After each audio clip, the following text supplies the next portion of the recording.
So Jamal Niaz here with the legend, the icon himself, Sean Astin at Comic-Con Manchester with Monopoly Events. Of course you're a legend icon. Legend? Come on, of course you are. How has it been? Call my wife and children. They didn't get that memo. Legend. How has it been geeking out with all the fans this weekend? Whether it's Lord of the Rings fans, Goonies fans, Stranger Things fans. The funny, the stage is in the hall. Yeah. And so people came to see the Q&A, and it was packed in there. And when they first introduced, they play the music from Lord of the Rings, and you get on the stage, and there's this big cheer and everything. But then I was telling these stories, and they were so quiet. And I thought, well, is there something wrong? Am I They're not hypnotized by you. No, they're British. They're British. They were like, chill, man. And then people come up afterwards like, oh, your stories were so great. I was like, okay, good. I hope so. But the question's really interesting. People are so sweet. I mean, this is the thing about conventions, about Comic-Cons, sci-fi, fantasy, fandom space, is people are, in this sense, the same all over the world. They're happy. This is a place where they're welcome. They may be nerds or geeks or something like that. We all are, man. Yeah, we all are. Yeah. But here we're superheroes. Everybody's a superhero. People with special needs come in. So many little babies. Oh my gosh! I thought maybe they would give me one.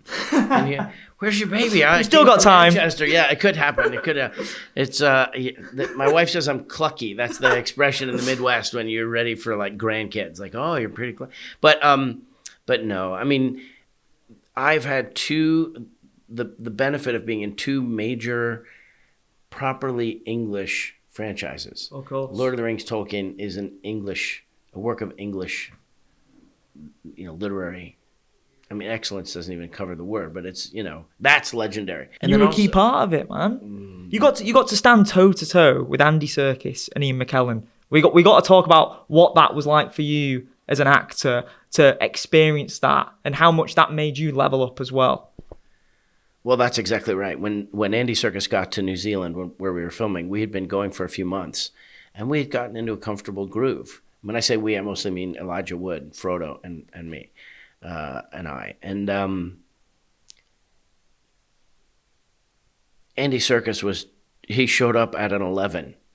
At a Spinal Tap 11, you know what I mean? Like everybody else was like a good 8. Yeah, oh, he was just so intense, and like he'd shake your hand and he'd almost break your hand, and he'd give you a hug and almost like crack your ribs, and you're like, oh shit, this guy's like, he's ready to go. And Elijah and I think we both sensed like level up is exactly what we had to do. We had to be able to absorb his incoming energy and maintain it. And he suffered for a long time because that technology wasn't really fully developed yet. They were developing it as they went along, but he stayed relentlessly, creatively committed to what he was doing, and it sort of felt like it did with everything else, the costumes or the props or the swords or the sets or like every single thing, everywhere you look, anything you can touch, see, taste, smell, hear, like it was the best. The people doing the best work of their entire career in that moment. And so once you've got your Hobbit ears on and your Hobbit feet on, you're sometimes a little bit of you're bearing witness. You're bearing witness to this excellence. And then every now and then you're like, oh, it's my bit. Don't suck, But I was going to say the other franchise is Terry Pratchett's The Color of Magic. Right. Yeah, I got to play Two Flower in that and work with Sir David Jason and David Bradley and a whole host of phenomenal British actors. And that was a career highlight to be able to be a part of that and to make friends with Terry Pratchett before he passed. So when I come to this country, I feel very, very, very welcome or welcomed. I actually wondered that if I could go across the whole country without having to pay for a meal. You 100% could. You think so? Let's make it happen. How long have you got? When's your flight back? We can extend that and we can get a week of free. You think I could do a year, like every night, like a supper at another home in the UK? I'll introduce you to my hometown where Sir Ian McKellen is from, Bolton. Bolton, yeah. They love Lord of the Rings, of course they do. They love Sir Ian McKellen. Bring you there for a week, a month. Pie. Anything you want. Kidney pie. Pigeon pie, fish and chips. Okay. I am an American. We know fish and chips. No, but that's what I'm sort of kidding, but I'm sort of not kidding. You know, people are so, you know, you come to a Comic-Con and it's a democratized public appearance. Normally, you know, if a corporation brings you in and you do an appearance and you say hi to the people that the corporation sets up, anybody can come here. Anybody can come and they can get an autograph or get a picture.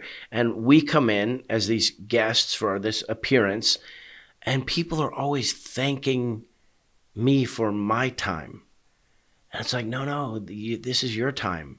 You're my, I answer to you in this moment. And it's a nice, I don't think people necessarily think of Comic-Cons that way. And how much it means to you as well. Yeah, but how much it's the fans' space.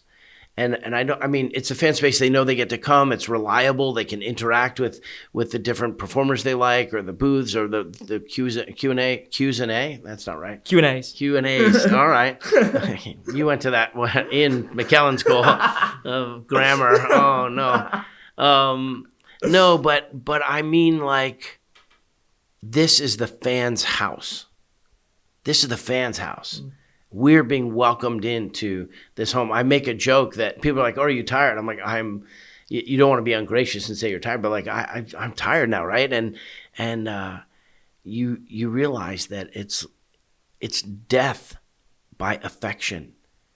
People just want to keep telling you how much you mean to them.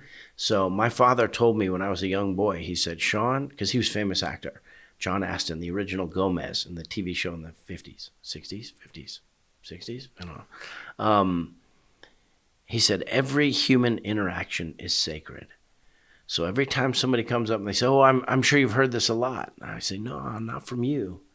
You know, this is our moment." And now I've been, for 25 years, since Lord of the Rings, I've been coming to Comic-Cons all over the world. And now I see a lot of the same people. People come and they say, "Well, I didn't get this picture the last time, and I thought I'd come and see you again." And so you develop a relationship. Absolutely. Exactly. Absolutely. This one guy came up, we pitched a whole TV show with each other, and like, it's in your mind. You think like, oh, you need to go see a movie or you need to watch a TV show for it to be real. But before those shows get made, they exist in the minds of the people who are making them. So I have all these ideas with fans that we've come up with, and as far as they're just as real as anything else. They're right here in my mind, you know. So I love that creative exchange, and people are, by and large, pretty switched on. You know, they get the premise of what's happening, and they're agile. They're, you know, in terms of their sense of humor, in terms of their emotional life. Like, people allow themselves to be very emotional, and so that's, you know, it's like speed dating with your heart. You know, and you sort of, you know, I hope people know that exchange, that, you know, people give me a hug all the time, and sometimes when they're hugging, they're like trembling, and they built it up in their mind. It's powerful.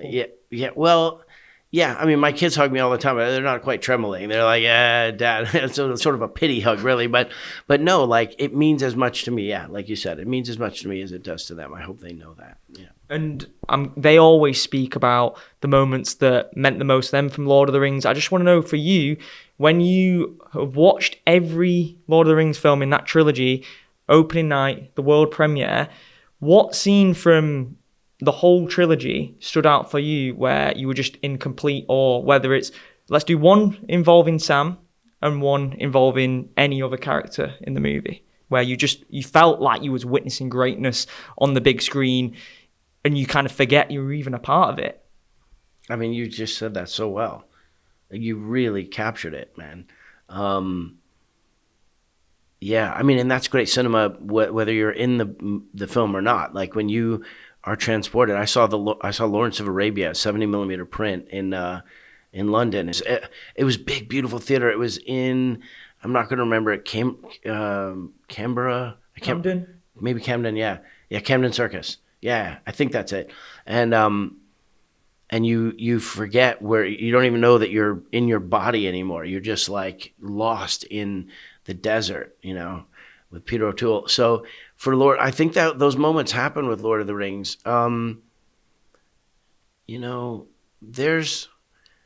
There's a moment there's so many, and I've talked about them so different places, but there's a moment where Gandalf fights the Balrog, and he falls in the Khazad-dûm, the pit of Khazad-dûm. And the fellowship all come out onto the top of this mountain. We come out of there, and we're all crying. And they filmed it in slow motion. And slow motion is a really powerful tool if it's used properly. And I remember just thinking like, just what you said. It was just like, it's bigger than me. It's bigger than me. It's transporting you. And so there's that one. The one that I always talk about, there's two moments. One's a hybrid. One's with me in it, but it's also not about me. I guess it is. But it's when Viggo Mortensen says that, my friends, you bow to no one. That's always an emotional one.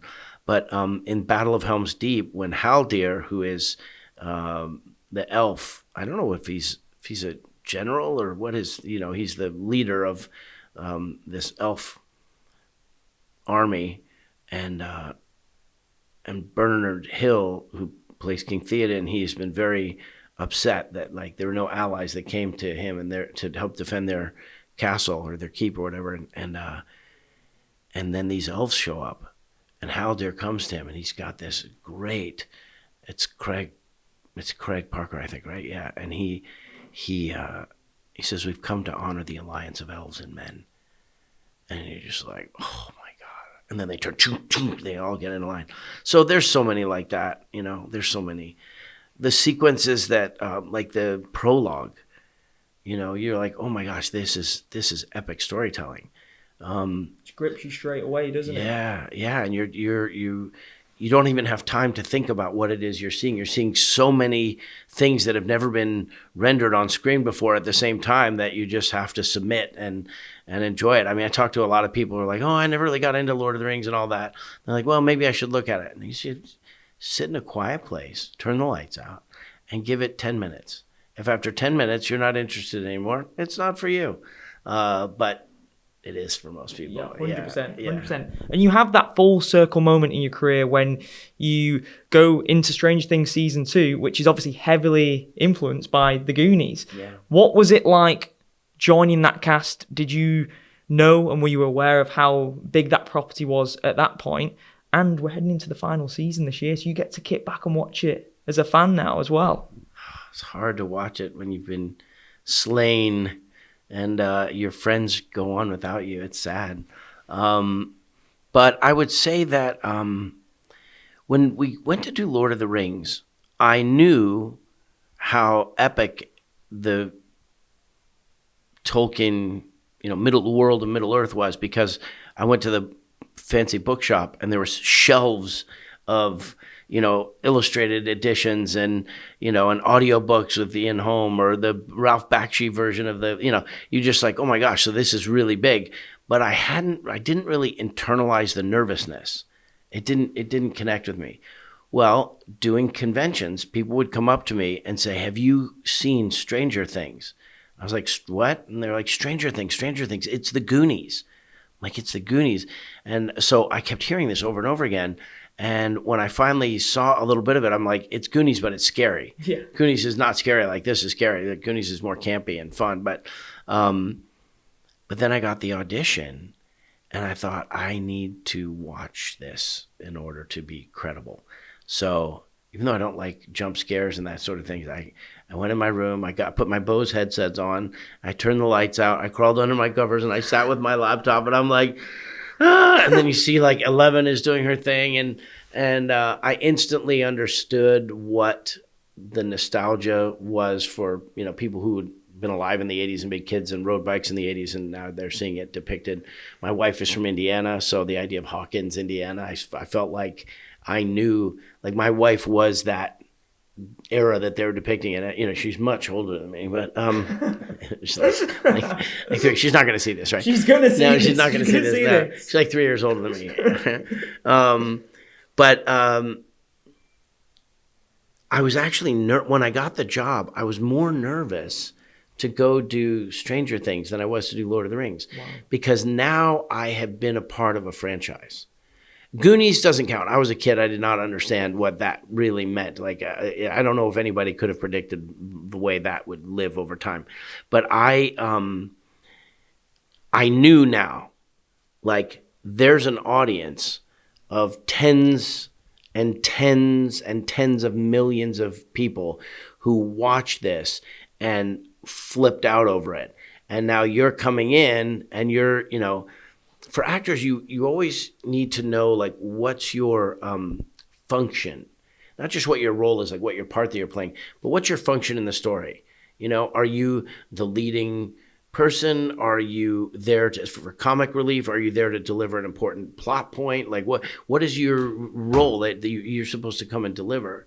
And with that one, my role was to provide Joyce with joy, with some peace, because the whole first season she was living in terror that Will was dead or, you know, captured, and she was learning about the monsters and everything else, and she was just, you know, Winona Ryder in anguish for 8 episodes or whatever it was.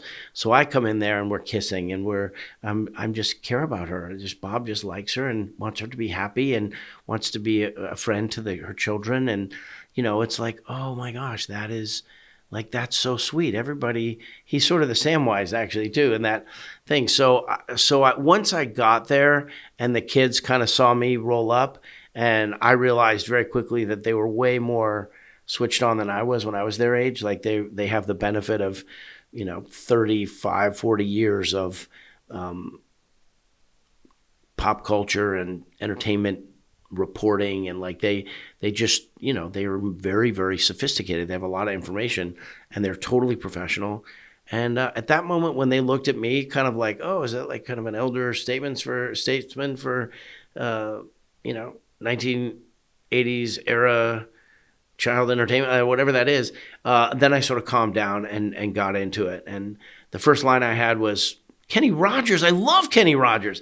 And when I said that like that, you could just tell everybody, the Duffer Brothers and everybody around was like, oh, this is like a special, and I fit right into what was required of that character. So, you know, and then they treat me horribly by wiping me out in the most horrifying, grisly way. And my daughter said it the best to me, my youngest daughter, when she watched the show. She said, Dad, it's Stranger Things.